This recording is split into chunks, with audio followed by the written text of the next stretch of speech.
ప్రభుత్వ పథకాల అప్డేట్స్ ముఖ్యంగా తెలంగాణలో రేషన్ కార్డులకు సంబంధించి ప్రతి అప్డేట్, ప్రతి డౌట్ క్లియర్ చేయడానికి మన ఛానల్‌లో వీడియోస్ అయితే వస్తుంటాయి. తప్పకుండా వీడియోస్ అయితే లైక్ చేసి ఉండండి. ఇంకా ఎవరైనా సబ్స్క్రైబ్ చేసుకోకపోతే వెంటనే సబ్స్క్రైబ్ చేసుకోండి. ఇక వివరాలకెళ్తే రేషన్ కార్డులకు అప్లికేషన్‌లకు సంబంధించి, రేషన్ కార్డులకు సంబంధించిన డౌట్‌లకు సంబంధించి మంత్రి ఉత్తమ్ కుమార్ రెడ్డి అయితే కీలక అప్డేట్ అయితే ఇవ్వడం జరిగింది.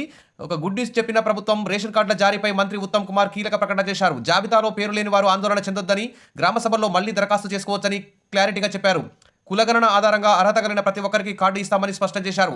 ఇక పాత రేషన్ కార్డులు తొలగిస్తారంటూ జరుగుతున్న ప్రచారంపైన ఉత్తమ్ స్పందించారు.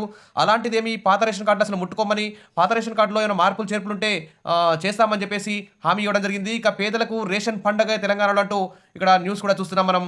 ఇక్కడ చూస్తే పాత రేషన్ కార్డులో మార్పులు చేర్పులకు ఛాన్స్ ఇస్తామంటూ మంత్రి ఉత్తమ్ కుమార్ రెడ్డి ప్రకటించారు.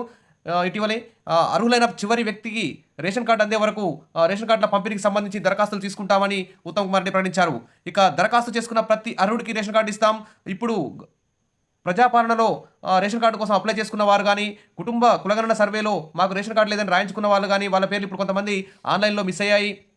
మరి జనవరి 16 నుంచి 20వ తేదీ వరకు ఇంటింటికి తిరిగి రేషన్ కార్డులపై సర్వే అయితే చేస్తున్నారు.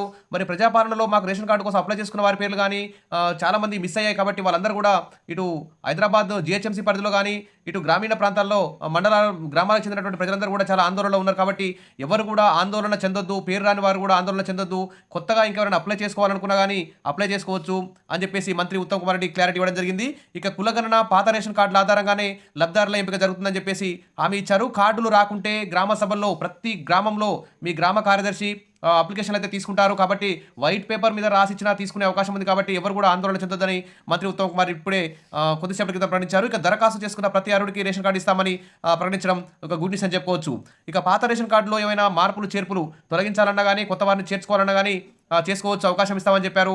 అర్హులైన చివరి వ్యక్తి వరకు అందే వరకు ఈ రేషన్ కార్డులు ఇస్తామని చెప్పేసి ఎవరు ఆందోళన చెందొద్దని చెప్పేసి మంత్రి అయితే హామీ ఇచ్చారు. ఇప్పటికే దాదాపు జిల్లాల వారీగా రేషన్ కార్డులకు సంబంధించి లిస్ట్ అయితే పంపించారు. కాకపోతే అందులో కొన్ని తప్పుల తరగగా ఉన్నాయి. వాటన్నింటినీ ఇప్పుడు మళ్ళీ గ్రామ సభల్లో వెంటనే అప్లికేషన్లు తీసుకొని ఎవరైనా మార్పులు చేర్పులు చేసుకోవాలనుకున్న వారు, ప్రజాపాలనలో అప్లై చేసుకుని కానీ పేరు మిస్ అయిన వాళ్ళు కానీ, ఇంకా కొత్తగా పెళ్ళై రేషన్ కార్డు కోసం అప్లై చేసుకోవాలనుకున్న వాళ్ళందరూ కూడా గ్రామ సభల్లో వెంటనే వైట్ పేపర్ మీద రాసిచ్చినా సరిపోతుంది, అప్లై చేసుకోండి అని చెప్పి ఇక్కడ ఉత్తమ్ కుమార్ రెడ్డి ప్రకటించడం ఒక గుడ్ న్యూస్ అని చెప్పవచ్చు. దాదాపు ఇంకా రేషన్ కార్డులకు సంబంధించి ఏమైనా డౌట్స్ ఉంటే వెంటనే మన ఛానల్లో కామెంట్లో పెట్టండి, నేను క్లియర్ చేస్తాను. Wish all the best. Thank you.